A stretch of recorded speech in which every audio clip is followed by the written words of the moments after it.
The Arizona sun beat down mercilessly on Samuel Hayes's weathered face as he guided his horse along the rocky perimeter of his ranch.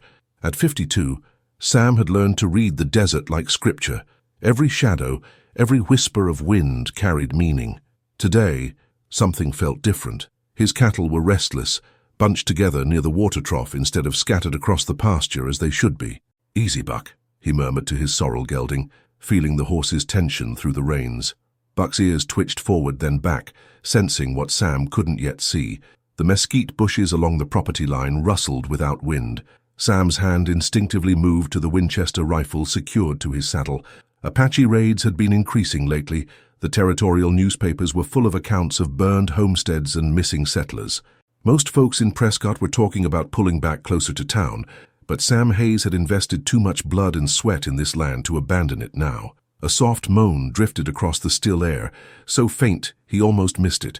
Sam reined in Buck and listened. There it was again, human and in pain. Every instinct screamed at him to ride back to the ranch house, to get his rifle and maybe Sheriff Bradley before investigating.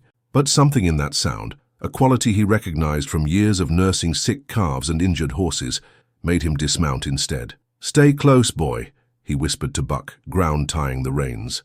Sam crept through the brush, his boots crunching softly on the gravelly soil. Behind a cluster of prickly pear cactus he found her. An Apache girl, maybe 16 years old, lay crumpled against a boulder. Her buckskin dress was torn and stained dark with blood, and her breathing came in short, desperate gasps. A crude bandage around her left shoulder had soaked through completely. She was unconscious, her face pale beneath sun-darkened skin. Long black hair was matted with sweat and desert dust. Sam knelt beside her, his rancher's eye taking inventory of her injuries. The shoulder wound was the worst, looked like a bullet had passed clean through, but the bleeding hadn't stopped properly. Her left ankle was swollen, probably twisted in a fall. "What the hell happened to you, girl?" he muttered, though he could guess. The Apache bands had been fighting among themselves lately, old grudges flaring as white settlement pressed harder into their territory. This young woman had been caught in the middle of something deadly. Sam stood up, hands on his hips, staring down at her. The smart thing, the safe thing, would be to ride back to town and report this to Sheriff Bradley. Let the territorial authorities handle it. Apache or not, she was just a kid, and she was dying. But as he looked at her face, something twisted in his chest. She reminded him of his daughter Mary, who died of cholera 8 years ago. Same delicate features, same stubborn set to her jaw even in unconsciousness. Mary would have been about this age now if she'd lived. "Damn it," Sam cursed under his breath. He couldn't leave her here to die. Working quickly, he fashioned a travois from dead mesquite branches and his saddle blanket. The girl stirred once as he lifted her, dark eyes fluttering open for just a moment. She said something in Apache, a word he didn't understand, before slipping back into unconsciousness. The journey back to the ranch house took 20 minutes, Sam leading Buck carefully to avoid jarring his injured passenger. With each step, he wondered if he was making the biggest mistake of his life. Helping an Apache could be seen as treason by some folks in Prescott, but leaving her to die wasn't something he could live with either. His ranch house sat in a small valley, protected by low hills on 3 sides. It was a sturdy adobe structure he'd built himself, with a wide porch and thick walls that stayed cool in summer. Sam carried the girl inside, laying her on his own bed in the back room. The blood had soaked through the travois blanket during the journey. "First things first," he said aloud, a habit he'd developed since living alone. "Got to stop this bleeding." Sam had patched up his share of injured animals over the years, and he'd seen enough bullet wounds during his brief stint as a cavalry scout to know what he was dealing with. He heated water on the wood stove, gathered clean rags, and found the bottle of whiskey he kept for emergencies. The girl's breathing was becoming more labored. Sam worked as gently as he could, cleaning the wound and applying fresh bandages. She was burning with fever, her skin hot to the touch. He covered her with a light sheet and placed a damp cloth on her forehead. As the afternoon wore on, Sam found himself pacing the small house, checking on her every few minutes. She was so still, so pale. Twice he thought she'd stopped breathing entirely, only to see her chest rise and fall again. By evening, she was mumbling in her sleep, sometimes in Apache, sometimes in broken English. Sam caught fragments. "Brother, coming, flags of war." Her voice was weak but urgent, as if she were trying to deliver a message. Sam lit a kerosene lamp and sat in the chair beside the bed. Outside, coyotes were beginning their nightly chorus, and somewhere in the distance, an owl called. Normal sounds of the desert night. But something felt different now, as if the very air had shifted. He studied the girl's face in the lamplight. She was beautiful, with high cheekbones and long lashes that cast shadows on her cheeks. But there was something else, a strength in her features that suggested she was no ordinary Apache maiden. The beadwork on her dress, what he could see of it beneath the bloodstains, was intricate and expensive. This was someone important, someone who would be missed. "What have I gotten myself into?" Sam whispered to the empty room. As if in answer, the girl's eyes opened. They were dark brown, almost black, and filled with pain and wariness. She looked at him for a long moment, then tried to sit up. "Easy there," Sam said, gently pressing her back down. "You're safe. I'm not going to hurt you." She spoke in Apache, her voice hoarse but insistent. When he shook his head, indicating he didn't understand, she switched to English. "Why?" she asked, the single word carrying a weight of confusion and suspicion. "Why what? Why help me?" Her English was better than he'd expected, though accented. "You are white man. I am Apache." Sam was quiet for a moment, considering how to answer. "Because you were hurt, and I couldn't leave you there to die. It's as simple as that." She studied his face, searching for deception. "Nothing is simple between our peoples." "Maybe not," Sam agreed. "But sometimes simple is all we've got." The girl closed her eyes, exhaustion overtaking her again. But just before she drifted off, she spoke one more word. "Ayanna, is that your name?" Sam asked softly. She nodded slightly, then slipped back into sleep. Sam remained in the chair through the night, watching over her, unaware that his act of mercy had already set in motion events that would test every belief he held about right and wrong, about the nature of courage, and about the true meaning of the word enemy. 3 days had passed since Sam brought Ayanna to his ranch. Her fever had broken the second night, and she was conscious for longer periods now, though still weak from blood loss. She watched him with those dark, intelligent eyes as he changed her bandages and brought her broth made from beef bones and wild herbs. "You have children?" she asked on the third morning, her voice stronger now. Sam paused in his work, the question catching him off guard. "Had a daughter. Lost her to cholera 8 years back." Ayanna nodded gravely. "I am sorry.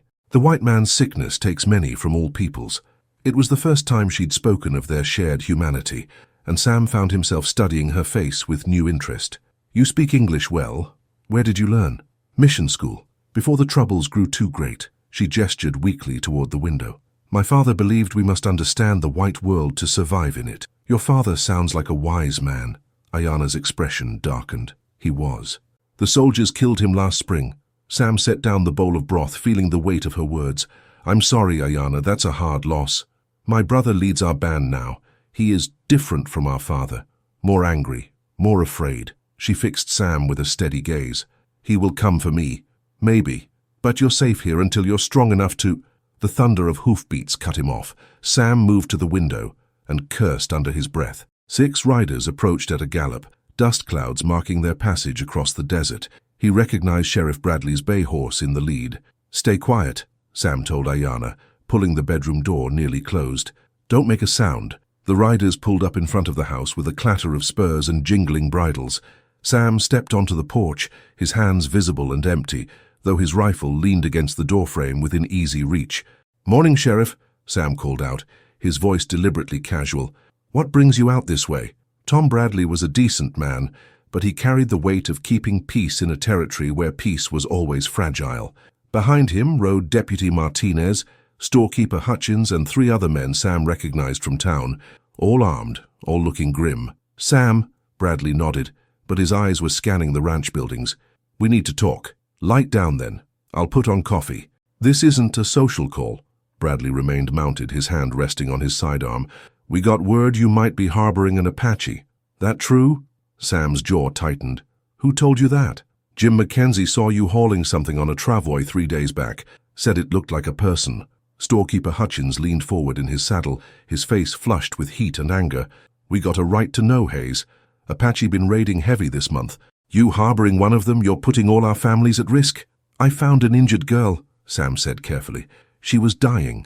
"Apache girl?" Bradley's voice was sharp. Sam met his gaze steadily. "Yes." The men behind Bradley muttered among themselves, hands moving to weapons. Hutchins spat into the dirt. "You damned fool! You got any idea what you've done?" "I helped someone who needed help." "You helped a savage." This from Pete Wilson, whose homestead had been raided 2 months prior. "These animals don't deserve Christian mercy, Hayes. They sure as hell don't show us any. She's just a girl, Pete. 16 years old and shot to pieces." "Old enough to guide war parties to our homes," Wilson shot back. "Old enough to count coup on our scalps." Sheriff Bradley raised his hand for silence. "Sam, I need to see her. She's barely conscious. Lost a lot of blood. I need to see her now." Sam hesitated, then stepped aside. The men dismounted and followed Bradley into the house, their boots loud on the wooden floor. Sam led them to the bedroom door, which he pushed open slowly. Ayanna lay still on the bed, her face pale against the white pillow. She watched the men with wary eyes but said nothing. The sheriff studied her for a long moment, taking in the blood-stained bandages and her obvious weakness. "She armed when you found her?" Bradley asked. "Had a knife, nothing else. Where is it now?" Sam retrieved the knife from his dresser drawer and handed it to the sheriff. It was a beautiful piece of work, the handle carved with intricate patterns and inlaid with turquoise. Hutchins whistled low. "That's expensive work.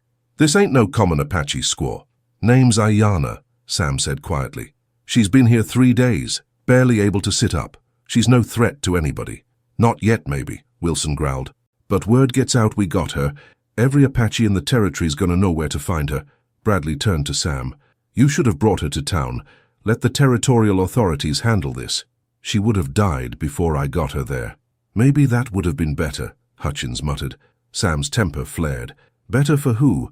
She's somebody's daughter, Hutchins. Somebody's sister. She's Apache," Wilson said flatly. "That's all that matters." "Tom," Sam addressed the sheriff directly, "I'm not asking you to approve what I did, but I'm asking you to let me finish it. Give her a few more days to heal, then I'll take her to the reservation myself." Bradley was quiet for a long moment, studying Ayanna's face. She had closed her eyes, but Sam could see the tension in her body, the way her breathing had quickened with fear. "Can't do it, Sam," Bradley finally said. "Too risky.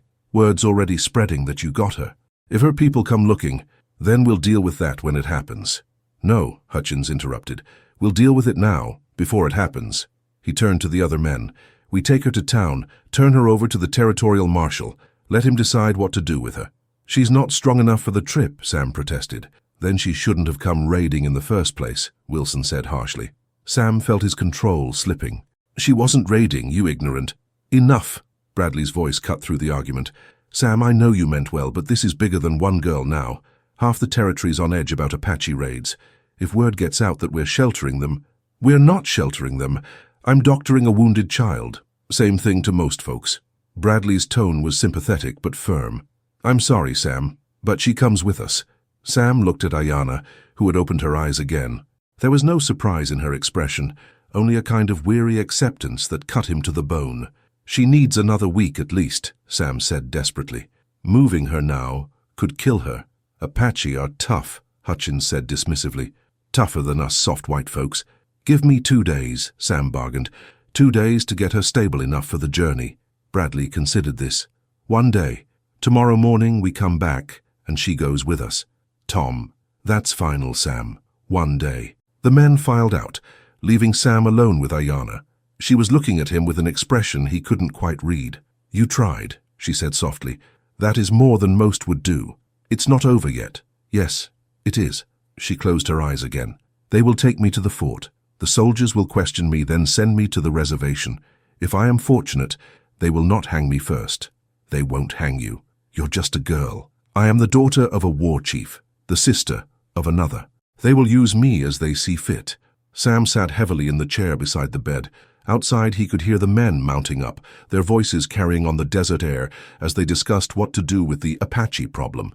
"Ayanna," he said quietly, "is there anything I can do?" She opened her eyes and looked at him with something that might have been gratitude. "You have already done more than honor required, but my brother will come. When he does, many will die. It would be better if I were not here. Where would you go? The desert takes care of its own, if one knows how to ask properly." Sam understood. She was talking about dying on her own terms, rather than facing whatever awaited her in town. The idea filled him with a cold dread. "No," he said firmly.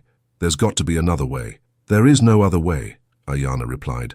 "There has not been another way for many years now. Not for my people, not for yours. As the sun set over the desert, painting the sky in shades of blood and gold, Sam Hayes sat beside the bed of a dying girl and wondered if she was right. Maybe there really was no other way. Maybe the hatred had grown too deep, the fear too strong, the misunderstanding too complete. But as he watched her struggle to breathe, as he saw the pain in her dark eyes, he knew he couldn't accept that. Not yet. Not while there was still time to prove that mercy was stronger than fear, that understanding was possible, even between the most unlikely of enemies. Tomorrow, Sheriff Bradley would return. But tonight, Sam Hayes had one more chance to do the right thing, even if he wasn't entirely sure what that was. Sam woke before dawn to the sound of his cattle bellowing in panic. He rolled out of bed, rifle in hand, and peered through the window into the grey, pre-dawn light. What he saw made his blood run cold. They stretched across the horizon like a dark tide. Hundreds of Apache warriors on horseback, their silhouettes sharp against the lightning sky. As the sun crept over the eastern mountains, Sam could see them more clearly. They sat motionless in perfect formation, each man holding a lance topped with feathers and scalps. War paint streaked their faces, and their horses pawed the ground restlessly. Jesus, Sam breathed. 400, Ayana's voice came from behind him. She had managed to stand and was leaning against the doorframe, her face pale but determined. My brother keeps his word. Sam turned to her, his heart hammering. That's your brother out there. Naiche, war leader of the Chiricahua. He leads them now that our father is dead. She moved slowly to the window, her injured shoulder making her movements stiff. See the man in the center, on the painted horse? That is him. Sam followed her gaze to a tall warrior, astride a magnificent pinto. Even at this distance, he could see the man's commanding presence, the way the other warriors looked to him. This was no raiding party. This was an army. They're not attacking, Sam observed, though his grip on the rifle remained tight. Not yet. It is our way, to give the enemy time to consider their position. Ayana's voice carried a mix of pride and sadness. My brother believes in honorable warfare, even against those who show us no honor. Across the valley, the Apache warriors began a slow, methodical process. Each man dismounted and drove a lance into the ground, creating a forest of weapon points that caught the morning light. Attached to each lance was a strip of red cloth that snapped in the desert wind. Flags of war, Ayana explained. They mark this as contested ground. It means they will fight for it if necessary. Sam's mouth was dry. What do they want? Me. She turned from the window and met his eyes. They want me returned, unharmed. And they want to know why a white man chose to help an Apache. That's all? That is everything.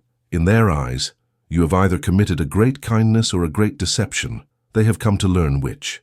The thunder of approaching hoofbeats made them both look east. Sheriff Bradley and his posse were riding hard toward the ranch, dust clouds marking their frantic passage. Behind them, Sam could see more riders, what looked like half the men from Prescott, all armed and spoiling for a fight. This is about to get ugly, Sam muttered. Bradley and his men pulled up in front of the house, their horses lathered and breathing hard. The sheriff's face was grim as he dismounted. Sam! Bradley called out.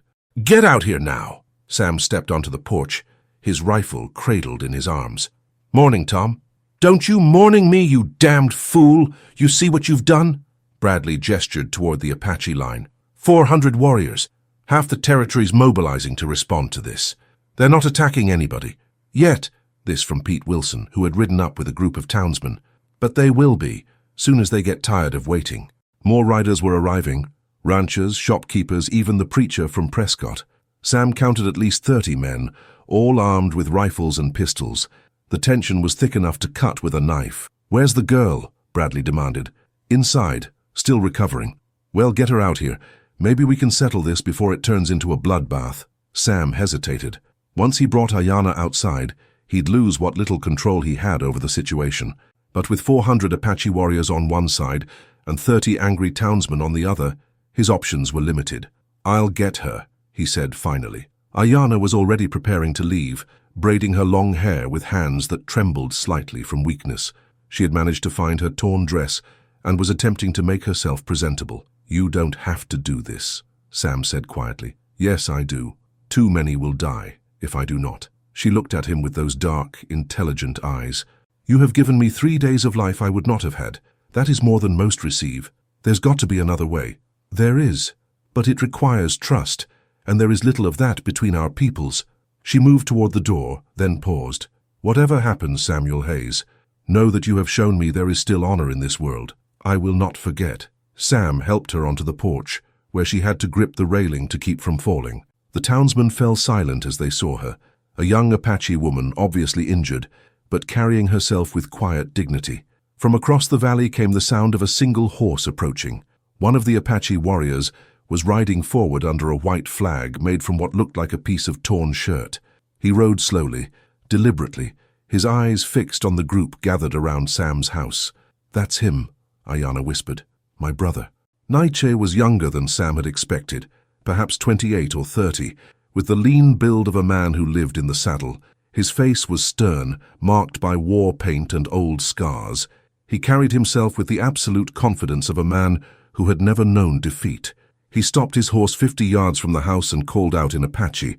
His voice carried easily across the desert air, strong and clear. "He says he has come for his sister," Ayanna translated. "He wishes to know if she has been treated with honor." Sheriff Bradley stepped forward. "Tell him she's been treated well. Tell him we're willing to return her peacefully."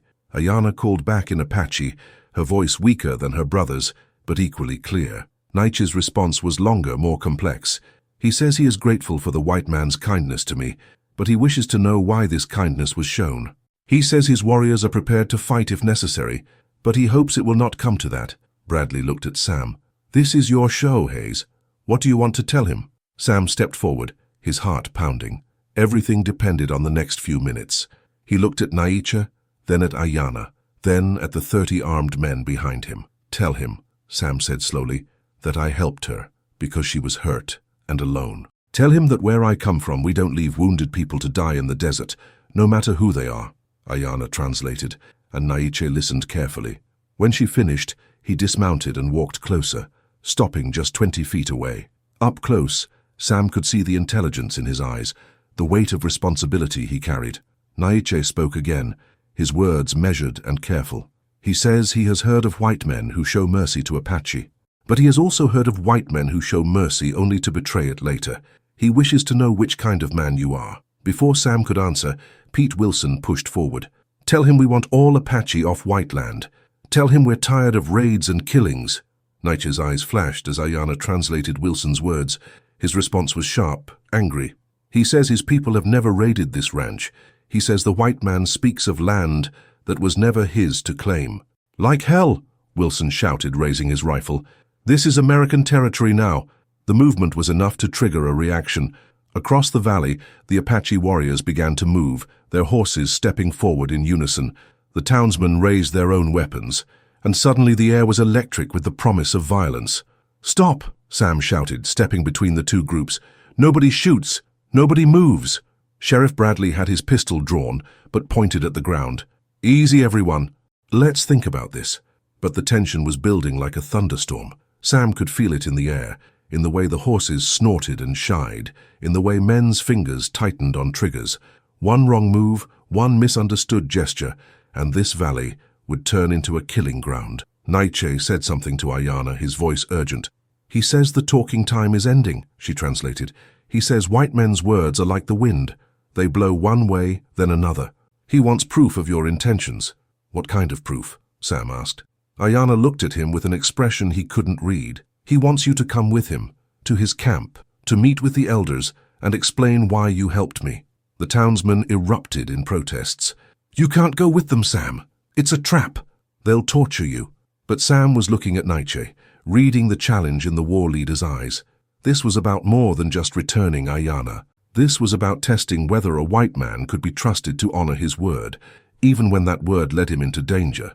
"If I go," Sam said slowly, "what happens to her?" Ayanna translated, and Naiche's response was immediate. "He says I will be cared for by our medicine woman. My wounds will heal, but if you do not come, if you show that your mercy was false," she didn't need to finish. Sam could see the 400 warriors across the valley, could feel the weight of their expectation. If he refused, if he chose safety over honor, those warriors would have their answer about white men's promises. "Sam, don't do this," Bradley warned. "You've got no guarantee they'll let you return." Sam looked at Ayanna, then at her brother, then at the men who had come to support him. All of them were waiting for his decision, and he knew that whatever he chose would ripple outward, affecting not just his own fate, but the fate of everyone in this valley. The morning sun was climbing higher, and the heat was beginning to build. Somewhere in the distance a hawk cried out, the sound sharp and wild in the desert air. Sam Hayes, a man who had always believed in doing what was right regardless of the consequences, faced the hardest choice of his life. "I'll go," he said finally. The words seemed to echo in the sudden silence that followed, hanging in the air like a challenge thrown down before both God and man. The Apache camp sprawled across a hidden valley Sam had never known existed, despite 20 years of ranching in this territory. Wickiups made of brush and hide dotted the landscape like brown flowers, and smoke from cooking fires rose in thin columns against the clear blue sky. Children played between the dwellings while women worked at various tasks, grinding corn, weaving baskets, tending to horses. It looked, Sam realized with surprise, like any other community, like home. Nietzsche had ridden beside him in silence during the 2-hour journey, occasionally speaking in Apache to the warriors who flanked them. Sam's hands weren't bound, but he felt the weight of hundreds of eyes upon him as they entered the camp. Conversations stopped. Work ceased. Even the children fell silent as the strange procession passed. "They have never seen a white man enter our camp in peace," Nietzsche said in careful English, his first words since leaving the ranch. "Some do not believe it is possible." "I'm beginning to wonder myself," Sam replied, trying to keep his voice steady. Nietzsche almost smiled. "Fear is wisdom when it keeps a man cautious, but it is foolishness when it prevents him from doing what is right." They stopped before the largest wickiup, where a group of elderly men sat in a circle around a small fire. These were the elders, Sam realized, the decision-makers, the keepers of tradition and law. Their faces were weathered as old leather, their eyes sharp with intelligence and experience. "Dismount," Nietzsche commanded. "You will sit with them. They will hear your words." Sam swung down from his horse, his legs stiff from the ride. An old woman approached, the oldest person Sam had ever seen, her face a map of wrinkles, her grey hair braided with shells and beads. "This is my grandmother," Nietzsche explained. "She is our medicine woman. She has lived through more than 90 winters." The old woman studied Sam with bright bird-like eyes. She spoke in Apache, her voice strong despite her age. "She says you have kind eyes, but white men's eyes often lie. She will know your heart by your actions, not your appearance." Sam nodded respectfully. "Tell her I'm honored to meet her." The woman's expression softened slightly at his words. She gestured for him to sit in the circle with the elders. Sam lowered himself to the ground, feeling awkward and exposed under so many watchful gazes. One of the elders, a man with a magnificent headdress of eagle feathers, spoke at length in Apache. His voice carried the authority of someone accustomed to being obeyed. "He is Red Crow, war chief of the Mescalero band," Nietzsche translated. "He says you are either very brave or very foolish to come among us. He wishes to know which." Sam considered his answer carefully. "Tell him I'm probably both, but I came because your sister saved my life by trusting me with hers." Nietzsche's eyebrows rose slightly, but he translated faithfully. The elders murmured among themselves, and Sam caught a few words in Spanish. These men had dealt with many cultures over the years. Red Crow spoke again, his tone more curious than hostile. "He asks how a white man's life can be saved by helping an Apache." "Because," Sam said slowly, "I lost my daughter 8 years ago. When I found Ayana, I saw my Mary in her face. Helping her helped me remember what it means to be human." The translation of this seemed to stir something in the circle. Several elders nodded, and the old medicine woman made a soft sound of understanding. Another elder, younger than the others but still grey-haired, leaned forward. His English was better than Nietzsche's. "I am Juan," he said. "I lived with the missionaries for many years before returning to my people. I have seen how white men can be. Some good, some evil, most simply afraid. Which are you?" "Afraid," Sam admitted, "but trying to be good anyway." Juan smiled. The first genuine smile Sam had seen since entering the camp. "That is honest. Fear without cruelty is not shameful." "Juan," Red Crow said sharply in Apache, clearly disapproving of the friendly tone. "He says I am too quick to trust," Juan explained. "He says white men speak of friendship while reaching for their guns." "Some do," Sam agreed. "Just like some Apache speak of peace while planning raids. But if we judge each other only by our worst members, we'll never have anything but war." This translation caused a stir in the circle. Several elders spoke at once, their voices rising in animated debate. Sam couldn't understand the words, but he could feel the tension. some agreeing, others arguing, all of them weighing his words against their own experiences. The medicine woman raised her hand for silence. When she spoke, her voice carried absolute authority. She says the talking time is ending. Nietzsche translated. She says you must prove your words with actions. What kind of actions? She will tell you. Nietzsche's expression was unreadable. But first, you must hear a story. The old woman began to speak, her voice taking on the rhythm of someone who had told this tale many times. As she spoke, Nietzsche translated, his voice growing softer, more personal. 3 years ago, soldiers came to our winter camp. They said they wanted to talk peace. My father, the old war chief, believed them. He went to their fort under a flag of truce, taking only 5 warriors as escort. Sam felt a chill as he guessed where this was going. The soldiers killed them all. They said later that my father had reached for a weapon, that they fired in self-defense. But the Apache who escaped said there were no weapons. The soldiers murdered them because they were tired of talking, tired of trying to understand. The circle was silent now, the weight of this betrayal heavy in the air. After that, Nietzsche continued, many of our people said there could be no trust between Apache and white men. They said all white men were liars, all white men were killers. But my father had taught me that hatred makes men blind, makes them weak. What do you believe? Sam asked quietly. I believe that some white men are liars and killers, but I also believe that some are not.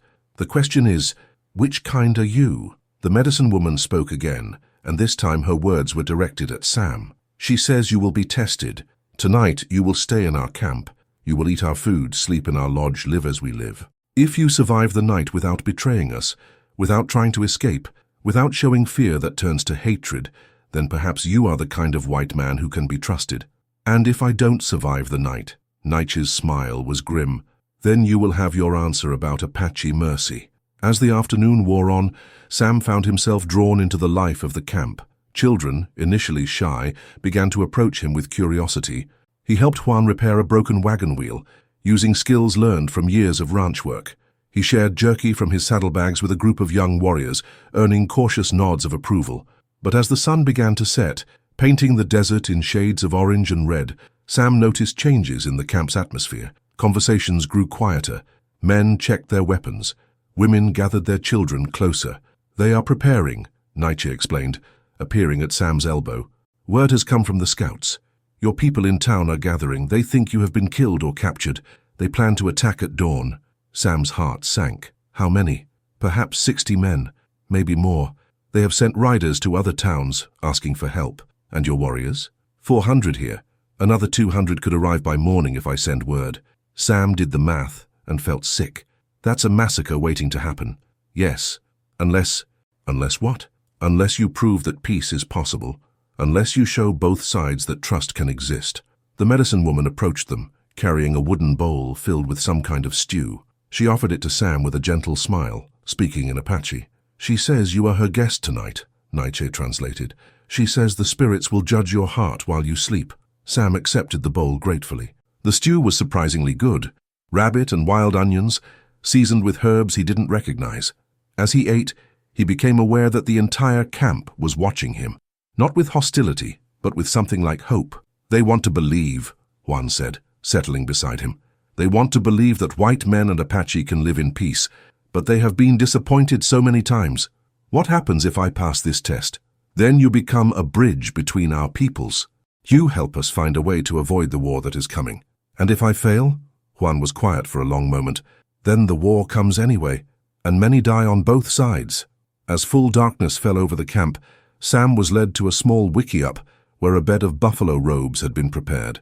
Nietzsche stood in the doorway silhouetted against the firelight outside. My grandmother says you have a good heart, he said quietly. But she also says the night will test you in ways you cannot imagine. Sleep if you can, but know that your dreams may show you truths you are not ready to face. With that cryptic warning, Nietzsche disappeared into the darkness, leaving Sam alone with his thoughts and fears. Outside, he could hear the normal sounds of a camp settling down for the night, quiet conversations, a baby crying, the distant sound of horses moving restlessly in their pickets. But underneath it all, Sam sensed something else, a tension, a watchfulness, as if the entire camp was holding its breath, as if the night itself was alive and waiting. Sam lay down on the buffalo robes, his hand instinctively moving to where his gun should be. But his weapons had been taken when he entered the camp. A necessary precaution, Nietzsche had explained. Now he was truly defenseless, completely at the mercy of people he had been taught to fear. Yet as he listened to the sounds of the camp around him, so similar to any other community preparing for rest, Sam found his fear beginning to fade. These were people, not monsters. They had families, hopes, fears, just like he did. The realization was both comforting and terrifying, because if they were just people, then the war that was coming would be a tragedy of the highest order. And somehow, impossibly, the responsibility for preventing it seemed to rest on his shoulders. As sleep finally claimed him, Sam's last conscious thought was a prayer, not for his own safety but for the wisdom to do what was right, even if he couldn't yet see what that might be. Sam woke to the sound of horses thundering across the valley floor. The first grey light of dawn was seeping through the wickiup walls, and outside he could hear the urgent voices of Apache warriors preparing for battle. His heart hammered as the reality hit him. The townspeople had come just as Nietzsche had predicted. Samuel Hayes. The medicine woman's voice came from the entrance. She stood there, her ancient face grave but not unkind. Behind her, Sam could see warriors painting their faces and checking their weapons. "How many?" Sam asked, pulling on his boots. 73 white men," she replied in careful English. "They come from 3 towns. They believe you are dead." Sam stepped outside and saw the Apache camp transforming into a war machine. Women and children were being moved to protected positions, while warriors mounted their horses with practiced efficiency. But something was different. There was no war whooping, no display of savage fury. These men prepared for battle with the grim professionalism of soldiers. Nietzsche appeared at his side, his face painted with red and black stripes. "Your people come in force. They mean to punish us for taking you." "They're not my people anymore," Sam said quietly. "Not if they're coming for war. Yet you are white. In their eyes, you belong with them. In their eyes, maybe. Not in my heart." Nietzsche studied his face for a long moment. "My grandmother says the spirits spoke to her in dreams last night. They showed her a path that might prevent bloodshed, but it requires great courage from both sides." "What kind of path?" "You must ride between the armies. You must speak to your people as I speak to mine. You must convince them that war will bring only sorrow." Sam felt the weight of impossible responsibility settle on his shoulders. What if they won't listen? Then we fight, and many die, and nothing is solved. The medicine woman spoke rapidly in Apache, her words urgent. Nietzsche nodded grimly. "She says there is little time. Your people are forming a battle line at the mouth of the valley. They will attack with the full sunrise." Sam could see dust clouds rising in the distance where the townsmen were positioned. 73 men, armed and angry, convinced they were about to rescue him from savage captivity. The irony would have been funny if it weren't so deadly. "I need a horse," Sam said. "You will ride with me," Nietzsche replied. "Together we will face both armies. If we fail, at least we fail as brothers." The word hung in the air between them, heavy with meaning. Brothers. A white rancher and an Apache war chief, united by a shared belief that peace was worth dying for. They rode out together as the sun crested the eastern mountains, painting the desert in shades of gold and red. Behind them came 50 Apache warriors, not in war formation but as an honor guard. Before them, the townsmen's line stretched across the valley mouth like a dark wall. Sam could see Sheriff Bradley in the center, recognizable even at distance by his bay horse.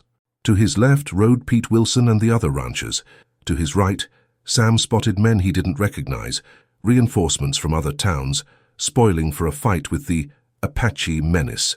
"They will shoot first and ask questions later," Nietzsche observed as they approached. "Maybe, but Tom Bradley's a good man. If I can reach him, and if you cannot." Sam checked his rifle, which Nietzsche had returned to him as a gesture of trust. "Then we make our stand here." They rode to within 100 yards of the townsmen's line before Sheriff Bradley rode forward to meet them.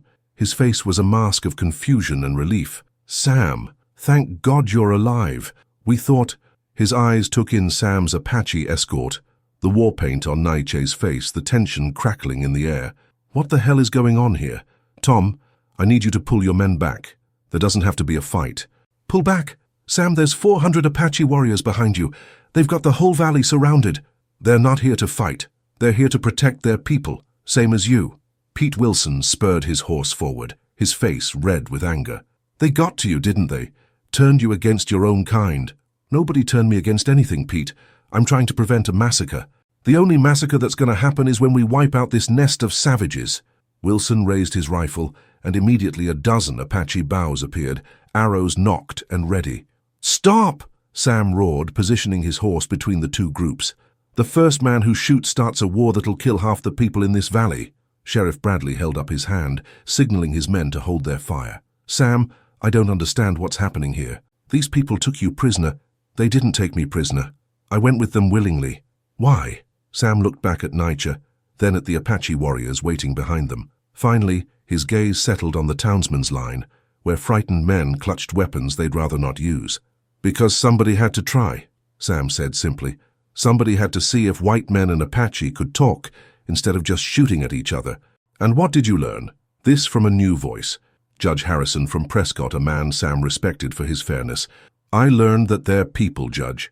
Just people trying to protect their families and their way of life. Same as us. People who've been raiding our settlements," Wilson shouted.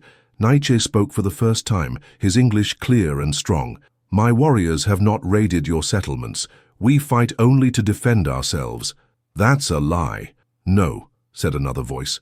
All eyes turned to see Martha Kingsley riding up on her small mare. The schoolteacher's face was flushed from hard riding, but her voice was steady. "It's not a lie. I've been checking the territorial records. The recent raids were by Comanche bands from the north, not local Apache." Judge Harrison frowned. "Are you certain, Miss Kingsley?" "Positive. The Apache haven't raided in this area for over a year. We've been blaming them for crimes they didn't commit." The revelation rippled through the townsmen's ranks like a physical blow. Sam could see doubt replacing certainty on many faces. "Even if that's true," Wilson said stubbornly, "they're still Apache. Still the enemy." "Enemy of what?" Sam asked. "Enemy of the land we both want to live on? Enemy of the peace we both need?" Nietzsche raised his hand and called out in Apache. From the hills behind the townsmen, Apache warriors began to appear, dozens of them positioned where they could rain arrows down on the white men's formation. But instead of attacking, they simply sat their horses and waited. "You see," Nietzsche said calmly, "if we wished to fight, this battle would already be over. We have come not for war, but to retrieve my sister and to learn if peace is possible." Judge Harrison studied the Apache positions with the eye of an old cavalry officer. "He's right. They could have massacred us all by now." "So what do you want?" Sheriff Bradley asked Nietzsche directly. "Land to live on without fear, respect for our ways, the right to raise our children in peace." Nietzsche's voice carried the weight of generations of struggle. "The same things you want. And in return? We will not raid. We will not attack unless attacked. We will share the land as our fathers did before the hatred grew too strong." Wilson spat in the dirt. "Promises from a savage, not worth the breath it takes to speak them." The insult hung in the air like a challenge. Sam saw Nietzsche's hand tighten on his lance, saw the Apache warriors shift restlessly. The moment balanced on a knife's edge. "Pete," Sam said quietly, "shut your mouth before you get us all killed." But Wilson was beyond reason now. "I ain't gonna stand here and listen to—" The rifle shot cracked across the valley like thunder. For a moment nobody moved, everybody waiting to see who had been hit. Then Pete Wilson toppled from his horse, clutching his shoulder. "Nobody move!" The voice came from the rocks above, Martha Kingsley standing with a smoking rifle in her hands. "The next man who reaches for a weapon gets one in the chest." The schoolteacher's unexpected intervention shocked everyone into stillness. In the silence that followed, she scrambled down from the rocks and approached the two groups. "I've had enough," she announced, her face fierce with determination. "Enough of men acting like children, enough of fear driving every decision, enough of hatred poisoning everything we try to build out here." She stopped between Sam and Sheriff Bradley, her rifle still ready. "Judge Harrison, you know the law. These Apache have committed no crimes in our territory. Pete Wilson just threatened to murder them based on nothing but prejudice. Who's the real criminal here?" Judge Harrison looked uncomfortable but nodded slowly. "Miss Kingsley has a point. We have no legal justification for attacking these people." "Legal justification?" Wilson groaned from the ground where he'd fallen. "They're Apache. That's all the justification we need." "No," Judge Harrison said firmly. "It isn't. Not anymore." Nietzsche dismounted and walked slowly toward the judge. Every weapon in both armies tracked his movement, but he seemed unconcerned. "You speak of law," he said. "My people also have laws. Ancient laws about justice and honor. By these laws, the man who protected my sister has earned our friendship. By these laws, those who would murder innocents have earned our enmity. He stopped directly in front of Judge Harrison, close enough that the older man could see the intelligence and dignity in his eyes. "Choose," Nietzsche said simply. "Law or revenge? Justice or hatred? Peace or war?"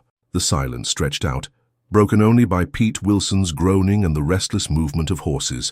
Sam found himself holding his breath, waiting for the moment that would determine the fate of everyone in the valley. Finally, Judge Harrison dismounted and extended his hand to Nietzsche. "I choose law," he said, "and I choose to believe that peace is possible." Nietzsche grasped the offered hand, and something changed in the air, a tension releasing, a possibility opening. "There will be conditions," the judge continued, "agreements that must be honored by both sides, boundaries that must be respected." "We understand boundaries," Nietzsche replied.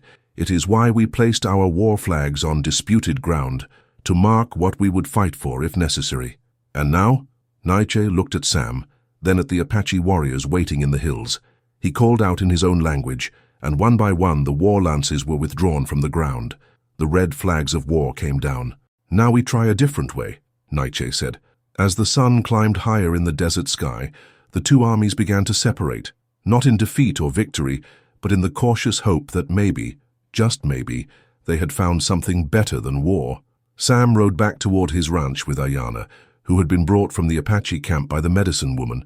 She was still weak, but improving, and her dark eyes held something that hadn't been there before: hope. "You did it," she said softly as they crested the ridge overlooking his house. "You found a way." "We all did it," Sam corrected. "Even your stubborn brother." Ayanna smiled, the first genuine smile he'd seen from her. "Nietzsche has always been too proud for his own good, but he is not stupid. He knows when a thing is right." They paused at the top of the ridge, looking down at the peaceful valley below. In the distance, Sam could see the Apache warriors making camp in the hills, not as invaders, but as neighbors. It wasn't perfect, and it wouldn't be easy, but it was a beginning. "What happens now?" Ayanna asked. Sam thought about the long conversations that lay ahead, the delicate work of building trust between peoples who had every reason to hate each other. He thought about the courage it would take from both sides, the patience, the willingness to see past old wounds. "Now we learn to live like neighbors," he said finally, "and we hope that's enough." As they rode down toward the ranch house, where Sheriff Bradley and Nietzsche were already deep in discussion about boundaries and agreements, Sam Hayes allowed himself to believe that sometimes, just sometimes, doing the right thing could actually make a difference. The desert stretched out around them, vast and unforgiving, but beautiful in its own harsh way. It was a land big enough for all of them, if they could just find the wisdom to share it.